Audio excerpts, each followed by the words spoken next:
প্রিয় বন্ধুরা, তোমাদের সকলকে স্বাগত জানাই অপূর্ব মানব হোম টিউটর ইউটিউব চ্যানেলে। আজ আমি তোমাদের সঙ্গে তোমাদের দশম শ্রেণীর রায় ও মার্টিন প্রশ্নবিচিত্রা ভলিউম টুর যে রয়েছে সেই ভলিউম টুর জিওগ্রাফি বা ভূগোল বিষয়ের মডেল সেট 4 নিয়ে এলাম আলোচনা করব বলে। চ্যানেলে নতুন থাকলে সাবস্ক্রাইব করবে, বেল আইকন অপশানে সেভ রাখবে।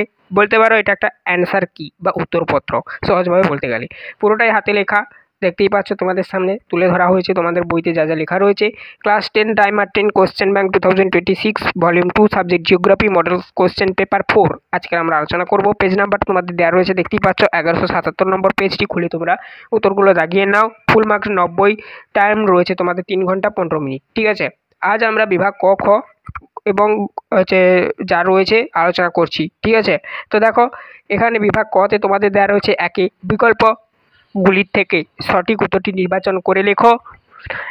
প্রত্যেকটি প্রশ্নের মানে 1 করে, 14টি প্রশ্ন 14 নাম্বার। ঠিক আছে, তো দেখো এটা হাতে লেখা যেহেতু মানুষ মাত্রকে ভুল হয়, বানান ভুল যদি কোথাও থাকে আমাদের লক্ষ্যে পড়লে আমরা সেটা সংশোধন করে দেব। এছাড়া তাও যদি ছাড়া হয়ে যায়, তোমাদের যদি লক্ষ্যে পড়ে তোমরা একটু সংশোধন করে নেবে, যেহেতু হাতে লেখা আগে থেকেই বলে দিলাম ভিডিও শুরুতেই। তো দেখো একের প্রশ্ন বলা রয়েছে, হিমবাহ সৃষ্ট হ্রদ হলো। অপশান ক করবে তোমরা উত্তরটি কোরি হ্রদ। তোমরা তোমাদের বইতে দেখো মডেল সেট 4-এ এটা দেওয়া রয়েছে প্রশ্নটা, এবং ওখানে যা যা রয়েছে এখানে তা লেখা রয়েছে এবং তার সঙ্গে উত্তরটাও লেখা রয়েছে, প্রশ্ন প্লাস উত্তর আর কি।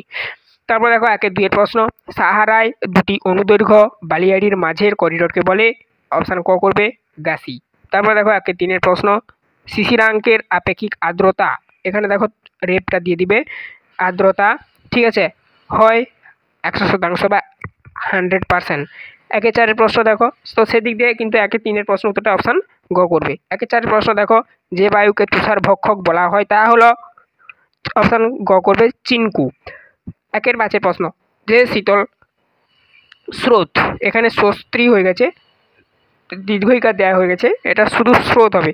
3টি প্রধান মহাসাগরই দেখা যায় তা হলো কুমেরু স্রোত। অপশান ঘ করবে উত্তরটি 1-5। 1-6 দেখো, দুটি মুখ্য জোয়ারের মধ্যে সময়ের ব্যবধান হলো। অপশান গ করবে 24 ঘন্টা 52 মিনিট। তারপর দেখো 1-7 প্রশ্ন, 1-6 পর, কেঁচোর মাধ্যমে বর্জ্য উৎপাদন করার পদ্ধতিকে বলে ভার্মি কম্পোস্টিং। অপশান গ করবে।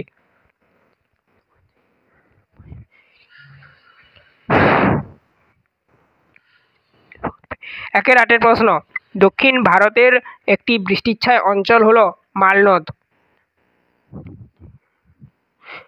1-9 প্রশ্ন, ভারতের কৃষ্ণা নদীর দক্ষিণাঞ্চলের যে মাটি প্রাধান্য লক্ষ্য করা যায় তা হলো লোহিত মাটি। 1-10 প্রশ্ন, চন্দন গাছ জন্মায়। অপশান গ পর্ণমোচী অরণ্যে। 11 প্রশ্ন দেখো, অলেরিকালচার কিসের চাষকে বোঝা যায়? অপশান গ করবে শাকসবজির। এই শাকসবজির চাষকে কিন্তু অলেরিকালচার বলা হয়। অপশান গ করবে 11 প্রশ্ন। 12 প্রশ্ন দেখো, ভারতের বৃহত্তম সরকারি লৌহ ইস্পাত শিল্পকেন্দ্র, উত্তর করবে যেটা ভিলাই। অপশান গ। 13 প্রশ্ন, স্থিতিশীল উন্নয়নের সঙ্গে সম্পর্কিত কমিশন হলো ব্রুটল্যান্ড কমিশন। 14 প্রশ্ন, একটি মিলিয়ন সিটের মধ্যে কতগুলি ইঞ্চি সিট থাকতে পারে? 256টি। তো অপশান ঘ করবে উত্তর সেদিক দিয়ে। এবারে আসছে আমরা বিভাগ ঘ। 2-এ বলা রয়েছে দেখো, 2-1 নিম্নলিখিত বাক্যগুলি শুদ্ধ হলে পাশে সু এবং অশুদ্ধ হলে পাশে অ লিখতে হবে, এই জন্য লেখো বলা রয়েছে। যে কোনো 6টি, প্রত্যেকটি প্রশ্নের মান 1 করে, 6টি প্রশ্ন 6 নম্বর। এখানে আমি বলে দিই, শুদ্ধ যেটা হবে সেটা আমি টিক চিহ্ন দিয়ে বোঝাবো, যেটা অশুদ্ধ হবে সেটা আমি ক্রস চিহ্ন দিয়ে বোঝাবো, তোমরা বুঝে নেবে। দেখো 2-1 প্রশ্ন, ক্ষয়ীভবন একটি অবরোহণ প্রক্রিয়া। এই যে প্রশ্নটা, এই প্রশ্নটার উত্তর করবে অপশান, মানে এই যে উত্তরটা করবে যেটা, এটা হচ্ছে শুদ্ধ করবে। 2-1 প্রশ্ন, বিষম মণ্ডল, এখানে আকার হয়ে গেছে, আকার হবে না, শুধু তালবস হবে। বিষম মণ্ডল এটা একটু ঠিক করে নেবে। এর নিম্নতর স্তরটি হলো হাইড্রোজেন স্তর, এটা কিন্তু অশুদ্ধ করবে। 2-3 প্রশ্ন, পূর্ণিমা তিথিতে পৃথিবী, চাঁদ ও সূর্য মাঝখানে থাকে। অপশান যেটা করবে, আচ্ছা এটা করবে শুদ্ধ।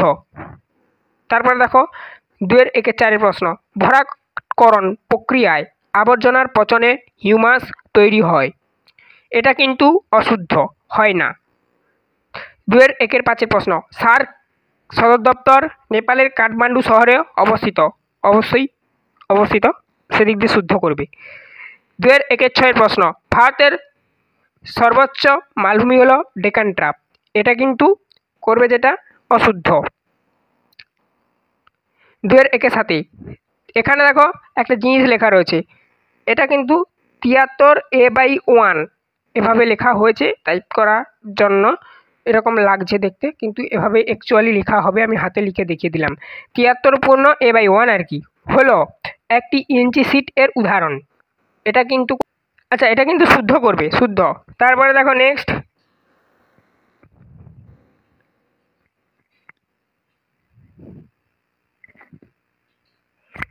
আচ্ছা এরপর আমরা শূন্যস্থান পূরণগুলো দেখব। এরপরে আমরা আসছি 2-2 উপযুক্ত শব্দ বসিয়ে শূন্যস্থান পূরণ করো, যে কোনো 6টি, প্রত্যেকটি প্রশ্নের মান 1 করে, 6টি প্রশ্ন 6 নাম্বার। 2-2 বলা রয়েছে জলপ্রপাত ধাপে ধাপে নেমে এলে তাকে ড্যাশ বলে।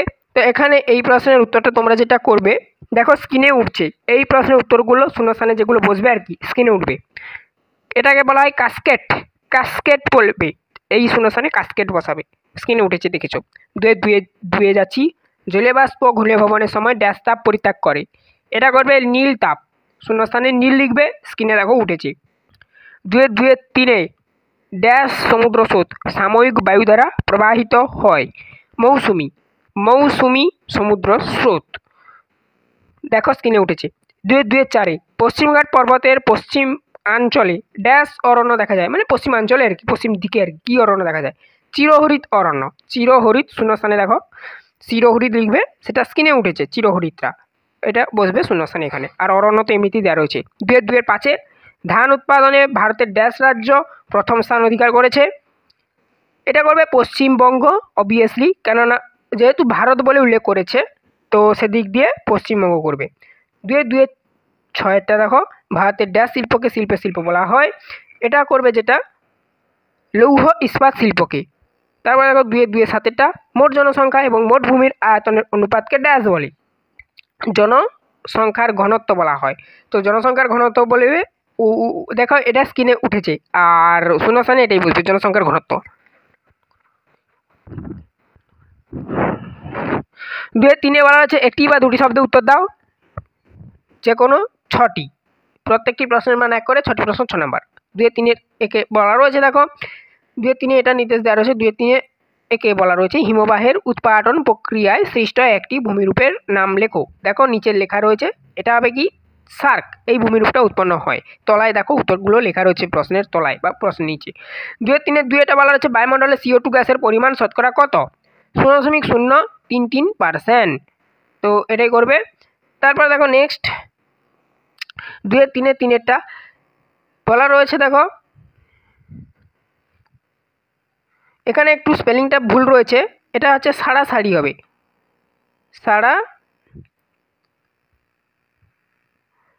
বান দেখা যায় কোন নদীতে, উত্তর করবে সুন্দরবন সংলগ্ন নদী অঞ্চলে সাড়াসাড়ি বান দেখা যায়। 2-3 ল্যান্ডফিলে বর্জ্য পদার্থ ধোঁয়া দূষিত জলকে কি বলে, লিচেট বলা হয়। ল্যান্ডফিলের বর্জ্য পদার্থ ধোঁয়া দূষিত জলকে কি বলা হয় না, লিচেট বলা হয়। আবারও বললাম। 2-5 ভারতের উচ্চতম জলপ্রপাতের নাম লেখো, কুঞ্চিকল জলপ্রপাত, কি হবে কুঞ্চিকল জলপ্রপাত। 2-6 ভারতের শীতলতম স্থানের নাম কি, লাদাখ। আচ্ছা 2-7 প্রশ্ন দেখো, ভারতের কোন শহরে প্রথম পাতাল রেল যাত্রা শুরু হয়, কলকাতা, উত্তরটা করবে। 2-8 বলা আছে ভগ্নাংশ সূচক স্কেল, যেটা RF লব কি নির্দেশ করে, মানচিত্রের দূরত্বকে নির্দেশ করে। 2-4 যাচ্ছি এবারে আমরা, বাম দিকের সঙ্গে ডান দিক মিলিয়ে লেখো, প্রত্যেকটি প্রশ্নের মান 1 করে, 4টি অপশান দেওয়া থাকবে, অর্থাৎ 4টি বাম দিক দেওয়া থাকবে, তার সঙ্গে 4টি ডান দিক তোমাকে মিলন ঘটাতে হবে। তো 4 নাম্বার দেখো কি বলা রয়েছে, বাম দিক ডান দিক, এখানে দেখো দাগ নাম্বার দিয়ে যে যার বাম দিকের সঙ্গে ডান দিকে যে উত্তরটা হবে সেটা দেওয়া রয়েছে, সরাসরি উত্তরটা করে দেওয়া রয়েছে আর কি। 2-4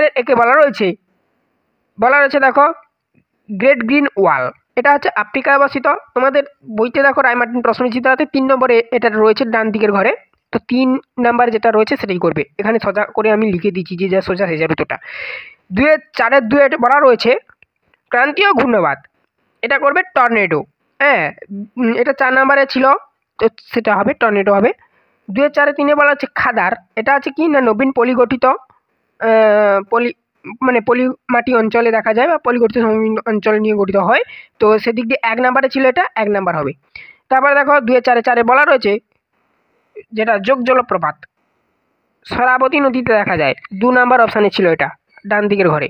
তো তোমরা করে নেবে। তো এই ছিল আজকের ক্লাস। চ্যানেলে নতুন থাকলে সাবস্ক্রাইব করবে, বেল আইকনকে অপশানে সেভ রাখবে। এর আগের সেটগুলো যারা না দেখেছো এমনিভাবেই আমরা ক্লাস করে দিয়েছি, অবশ্যই সেগুলো দেখে নিও, প্লেলিস্টের মধ্যে পাবে ভূগোল বিষয়ের। তো প্লেলিস্ট লিঙ্ক প্রত্যেকটি ভিডিওর ডেসক্রিপশানে দেওয়া রইল। চ্যানেলে নতুন থাকলে সাবস্ক্রাইব করে বেল আইকনকে অপশানে সেভ রাখবে।